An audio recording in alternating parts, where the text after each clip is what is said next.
ರೇಣುಕಾಸ್ವಾಮಿ ಕೊಲೆ ಕೇಸಿನಿಂದಾಗಿ ಜೈಲು ಸೇರಿ ಅಲ್ಲಿಂದ ಕುಂಟುತ್ತಾ ಹೊರಬಂದು ಆಸ್ಪತ್ರೆಗೆ ದಾಖಲಾಗಿದ್ದ ನಟ ದರ್ಶನ್ ಸಾಮಾನ್ಯ ಜಾಮೀನು ಸಿಗುತ್ತಿದ್ದಂತೆ ಆಸ್ಪತ್ರೆಯಿಂದ ಡಿಸ್ಚಾರ್ಜ್ ಆಗಿ ಎದೆ ಉಬ್ಬಿಸಿಕೊಂಡು ಕೋರ್ಟ್ಗೆ ಹಾಜರಾಗಿ ಜಾಮೀನಿಗೆ ಸಹಿ ಹಾಕಿದ್ದಾರೆ. ನಟ ದರ್ಶನ್ ತೂಗುದೀಪ್ ರೇಣುಕಾಸ್ವಾಮಿ ಕೊಲೆ ಕೇಸಿನಲ್ಲಿ ಬಳ್ಳಾರಿ ಜೈಲಿನಲ್ಲಿದ್ದಾಗ ಬೆನ್ನುಹುರಿ ಚಿಕಿತ್ಸೆಗಾಗಿ ಮಧ್ಯಂತರ ಜಾಮೀನು ಪಡೆದು ಹೊರಗೆ ಬಂದು ಕೆಂಗೇರಿ ಬಳಿಯ ಬಿಜಿಎಸ್ ಆಸ್ಪತ್ರೆಗೆ ದಾಖಲಾಗಿದ್ದರು. ಇದರ ಬೆನ್ನಲ್ಲಿಯೇ 6 ವಾರಗಳ ತರುವಾಯ ಕೋರ್ಟ್ನಿಂದ ಸಾಮಾನ್ಯ ಜಾಮೀನು ಮಂಜೂರಾಗಿದೆ. 2 ದಿನಗಳ ಸತತ ರಜೆಯ ಹಿನ್ನೆಲೆಯಲ್ಲಿ ಇಂದು ಸೋಮವಾರ ಜಾಮೀನು ಅರ್ಜಿಯ ಎಲ್ಲಾ ಷರತ್ತುಗಳನ್ನು ಪೂರ್ಣಗೊಳಿಸುತ್ತಿದ್ದಾರೆ. ಹೀಗಾಗಿ ಬಿಜಿಎಸ್ ಆಸ್ಪತ್ರೆಯಿಂದ ಡಿಸ್ಚಾರ್ಜ್ ಮಾಡಿಸಿಕೊಂಡು ನೇರವಾಗಿ ನ್ಯಾಯಾಲಯಕ್ಕೆ ಹಾಜರಾಗಿದ್ದಾರೆ. ಈ ವೇಳೆ ದರ್ಶನ್ ಜೊತೆಗೆ ಸಹೋದರ ದಿನಕರ್ ತೂಗುದೀಪ್ ಹಾಗೂ ನಟ ಧನ್ವೀರ್ ಕೂಡ ಕೋರ್ಟ್ಗೆ ಹಾಜರಾದರು. ನಟ ದರ್ಶನ್ಗೆ ಮಧ್ಯಂತರ ಜಾಮೀನು ಸಿಕ್ಕಾಗ ದಿನಕರ್ ಹಾಗೂ ಧನ್ವೀರ್ ಶ್ಯೂರಿಟಿ ನೀಡಿದ್ದರು. ಆಗ ಕೋರ್ಟ್ ಅಧಿಕಾರಿ ಇಲ್ಲಿ ಕೋರ್ಟ್ ಮುಂದೆ ಯಾರ್ಯಾರು ಇದ್ದಾರೆ ಎಂದು ಕೇಳಿದ್ರು.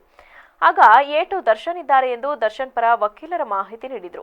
ಈ ವೇಳೆ ದರ್ಶನ್ ಪರ ವಕೀಲರಾದ ಸುನಿಲ್ ಅವರು ವಾದ ಮಂಡಿಸುತ್ತಾ ಜಾಮೀನು ಪ್ರಕ್ರಿಯೆ ಪೂರ್ಣಗೊಳಿಸಲು ಮುಂದಾದರು. ಇದೇ ವೇಳೆ ಕೋರ್ಟ್ನಿಂದ ಪವನ್, ರಾಘವೇಂದ್ರ ಹಾಗೂ ನಂದೀಶ್ ಜಾಮೀನು ಅರ್ಜಿ ಸ್ವೀಕರಿಸಲಾಯಿತು. ಜೊತೆಗೆ ಆರೋಪಿಗಳಾದ ಪವಿತ್ರ ಗೌಡ, ದರ್ಶನ್, ಅನುಕುಮಾರ್, ಪ್ರದೋಷ್, ನಾಗರಾಜ್ ಹಾಗೂ ಲಕ್ಷ್ಮಣ್ ಪರ ವಕೀಲರಿಂದ ಬಾಂಡ್ ಹಾಗೂ ಶ್ಯೂರಿಟಿ ಸಲ್ಲಿಕೆ ಮಾಡಲಾಯಿತು. ಈ ವೇಳೆ ನಟ ದರ್ಶನ್ಗೆ ದಿನಕರ್ ಹಾಗೂ ಧನ್ವೀರ್ ಅವರಿಂದ ಶ್ಯೂರಿಟಿ ನೀಡಿ ಸಹಿ ಮಾಡಿಕೊಡಲಾಯಿತು.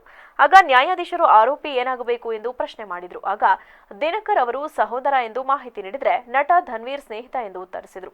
ಈ ವೇಳೆ ದರ್ಶನ್ ಪೆಂಡಿಂಗ್ ಬ್ರಾಂಚ್ ಕೊಠಡಿಗೆ ತೆರಳಿ ಬಾಂಡ್ಗೆ ಸಹಿ ಮಾಡಬೇಕಿತ್ತು. ಪೆಂಡಿಂಗ್ ಬ್ರಾಂಚ್ಗೆ ಹೋಗಿ ಸಹಿ ಮಾಡುವುದು ಸ್ವಲ್ಪ ಕಷ್ಟ ಆಗಲಿದೆ. ಹೀಗಾಗಿ ಕೋರ್ಟ್ ಹಾಲ್ನಲ್ಲೇ ಸಹಿ ಪಡೆಯುವಂತೆ ದರ್ಶನ್ ಪರ ವಕೀಲ ಸುನಿಲ್ ಮನವಿ ಮಾಡಿದರು. ವಕೀಲ ಮನವಿ ಪುರಸ್ಕರಿಸಿ ಬಾಂಡ್ ದಾಖಲೆ ಕೋರ್ಟ್ಗೆ ತಂದು ಸಹಿ ಮಾಡಿಸಲು ಸೂಚನೆ ನೀಡಿದರು. ರೇಣುಕಾಸ್ವಾಮಿ ಕೊಲೆ ಕೇಸಿನ A1 ಆರೋಪಿಯಾಗಿರುವ ನಟಿ ಹಾಗೂ ನಟ ದರ್ಶನ್ ಅವರ ಗೆಳತಿ ಪವಿತ್ರ ಗೌಡ, ಮನೀಶ್ ಎನ್ನುವವರು ಶ್ಯೂರಿಟಿ ನೀಡಿದ್ದಾರೆ. ಇನ್ನು ಮನೀಶ್ ಯಾರೆಂದು ಪರಿಶೀಲನೆ ಮಾಡಿದಾಗ ಅವರು ಪವಿತ್ರ ಗೌಡ ಅವರಿಗೆ ಪರಿಚಯಸ್ಥರು ಎಂದು ತಿಳಿದು ಬಂದಿದೆ. ಮನೀಶ್ ಅವರು ತಲಘಟ್ಟಪುರದಲ್ಲಿರುವ ತಮ್ಮ ಆಸ್ತಿಯ ದಾಖಲೆಯೊಂದನ್ನು ಶ್ಯೂರಿಟಿ ನೀಡಿದ್ದಾರೆ. ಜೊತೆಗೆ 2ನೇ ಶ್ಯೂರಿಟಿಗೆ ಪವಿತ್ರ ಗೌಡ ಅವರ ತಾಯಿಯ ಸ್ನೇಹಿತೆ ಸಹಿ ಹಾಕಿದ್ದಾರೆ.